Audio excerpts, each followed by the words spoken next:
Ang sama naman pala ng ugali ng amo mo. Ang bala ko nga maghanap at magtanong-tanong dito sa Maynila. Sa kampo ng militaryo, kaya sa mga ospital. Eh baka ako tinapon siya sa malayong bayan, tapos dito dinala sa Maynila ng kung sino mang kumupkop. Chong, kung sa probinsya na halos ang liit-liit lang nun, magkakakilala na kayo, hindi mo pa nakita, paano mo naman naisip nandito sa Maynila? Ang laki-laki nito. Baka sakali lang, hindi naman nauubos ang milagro eh. Bukod ba sa akin, may iba pa ba kayong kakilala dito sa Maynila? Para naman kahit paano matulungan kayo sa paghahanap. Merong kaibigan si Gardo dito. Ito, nasa akin ng telepono. Ay sir, dahan-dahan lang ho ba ho kayo mabinat? Hindi pa ho kayo magaling? Kailangan pa na maglakad. Babalik ako sa San Rafael. Hinahanap na ang tatay ko. Sir, dahan-dahan lang ho.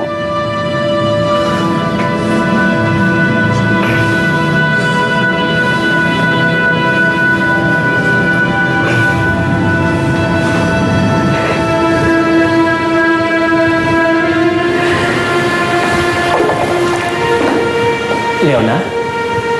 Leona? Mama, anak. Maiwan ko na muna kayo. Sige, Odo.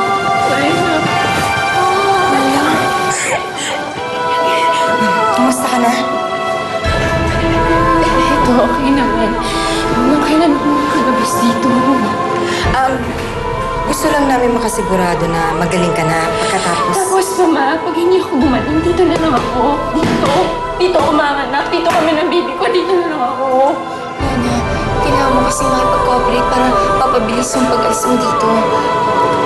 Sabi ni Doc Jake, meron ka raw kinatakutan mo isang gabi.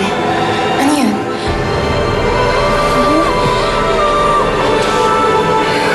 Wala ako kinakatakutan, Myla. Wala. Takot ka raw sa kotse? Pag maraming tao? Kailan ka natutong matakot sa kotse pag maraming tao? Anong pinagsasabi mo, Myla? Wala akong kinakatakutan, Ma. Wala. Wala kang kinukwento sa akin. Myla, lahat kinukwento ko sa'yo. Alam mo yan. Lahat kinukwento ko sa'yo. Man, alam mo yung tungkol sa kotse. Sinasabi mo.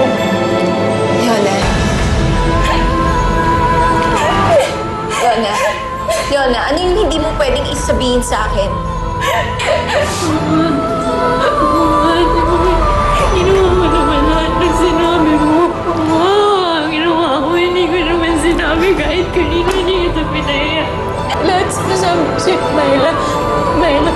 Lahat nang pwede. Leona, ano yung hindi mo pwedeng sabihin sa akin?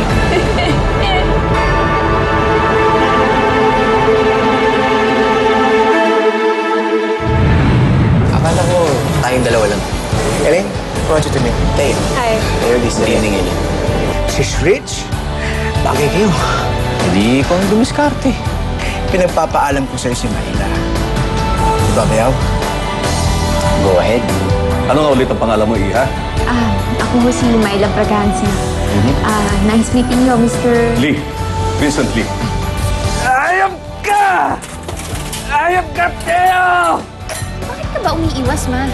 Bakit ba ayaw mong pag-usapan yung nangyari kay Leona? Dahil alam mo na kung ano nangyari nandun ka, di ba? Anong pag-uusapan natin? Kung paano mo sinira ang buhay ni Leona at ni Gardo? Bakas ng